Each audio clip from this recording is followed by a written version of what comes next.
There are those that just want to be left alone, and those that just won't leave them alone. Which one are you? The Ernest Hancock Show.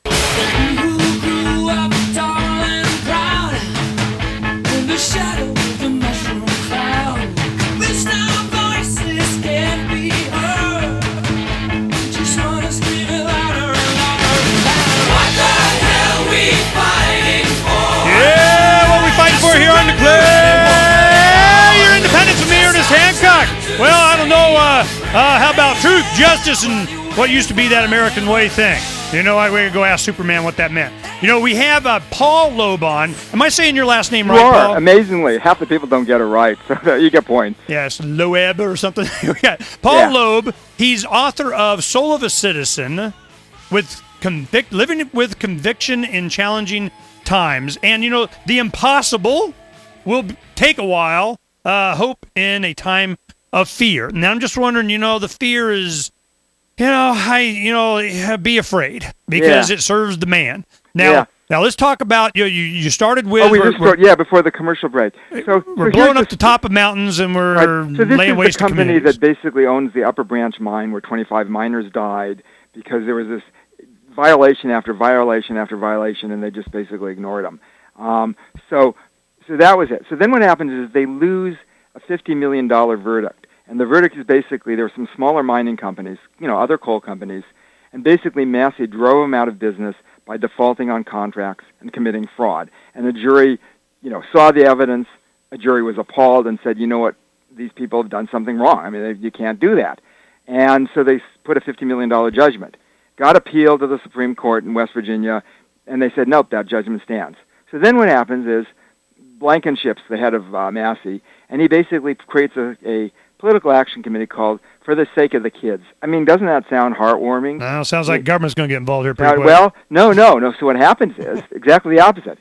So basically, they spend $3 million calling the guy who, the existing court, calling him a child molester and an alien. I mean, just making stuff up. But, you throw it all and see what sticks.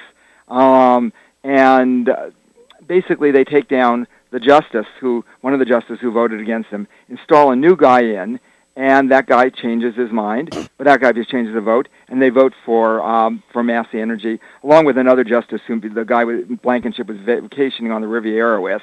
And then they say they throw out the $50 million judgment of the verdict. So smells like government.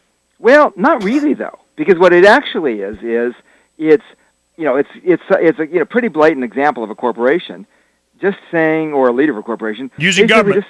But what they're doing is they're preventing the ability of government in something that I think most of us would agree that you got to have some remedy for fraud, and for ability of government to enforce it. You see, whenever you have these big, giant injustices.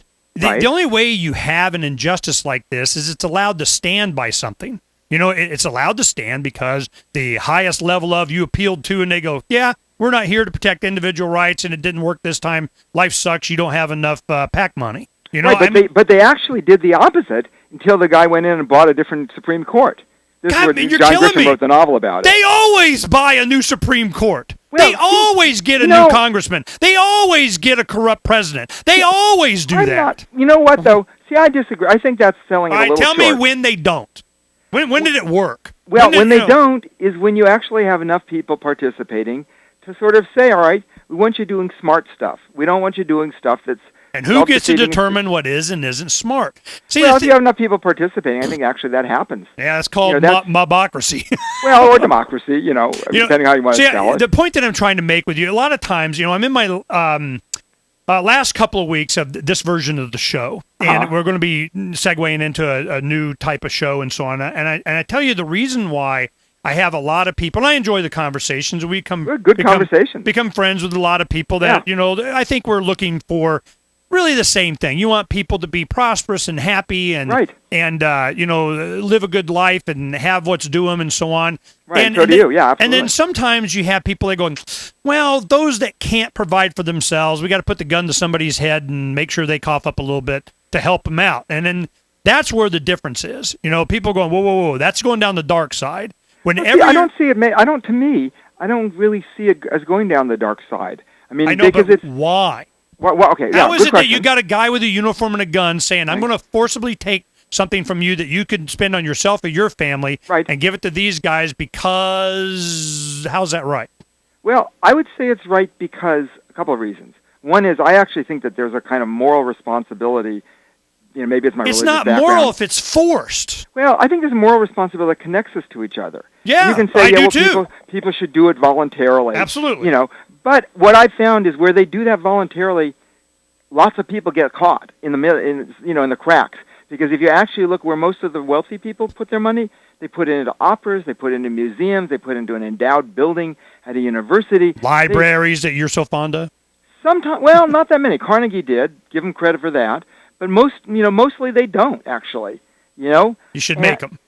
Well, I think, to me, that to say, you know what, this is an interconnected society. If you want to be able to drive down the street and, have that street-like work, have that street be paved, know that if you get in an accident, there's going to be, in my city, we have a really, really low rate of deaths from car accidents because we got a great Medic One thing. And so basically, somebody calls 911, the firefighters and the ambulances are there incredibly quickly. They take you to a trauma center. You end up living 10 more years, 20 more years.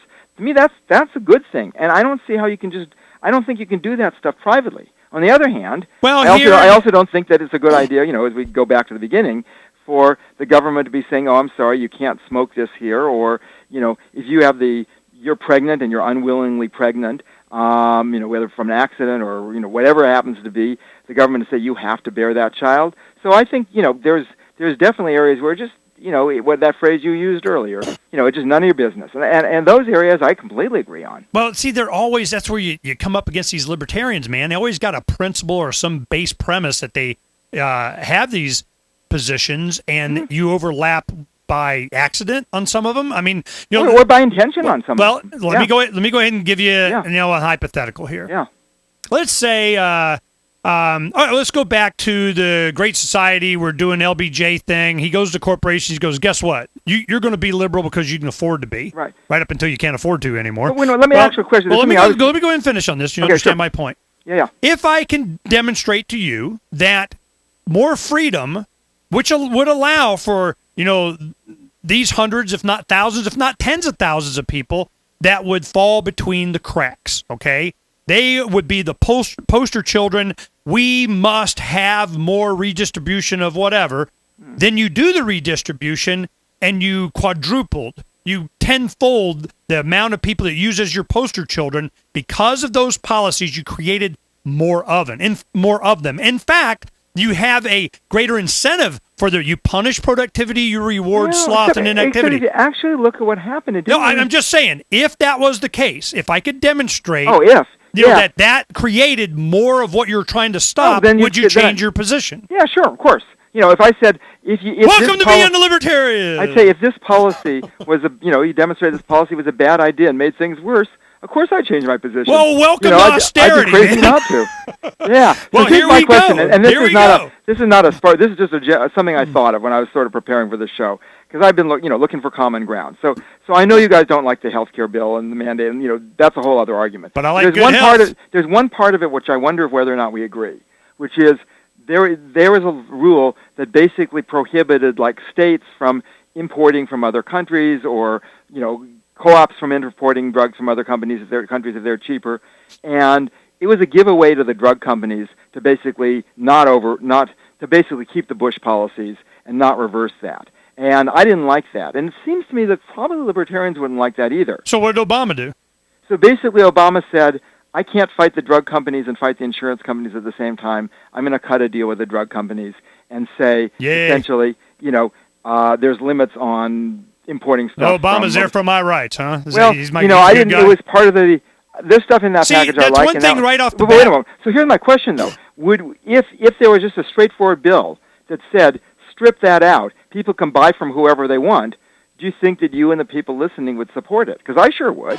Of course. We're like, but I don't go about the states. I always go down to the individual. Right. Can an individual or co-ops of individuals. Yeah, absolutely. Yeah, can an individual, buy heroin from Afghanistan on the internet without getting a permit? Hell yeah. Okay? Well, I don't know. That's hell yeah. Yo, yeah. I know friends who are addicts. I'm not sure I'd quite go there, but I see the principle. Think about it. Are you for freedom? Yeah, you know the principle. I want to be able to medicate myself because I got cancer. I mean, and you're going to tell me what I can and can't do. Yeah. Okay, it's okay for marijuana. All right, marijuana. Well, I got a lot more pain than marijuana is going to help me. Right. Oh, I can't do heroin now. You see, it's always a fundamental principle that we're going to have that you're never going to get away from, and you're never going to get away from the why question from Declare Your Independence.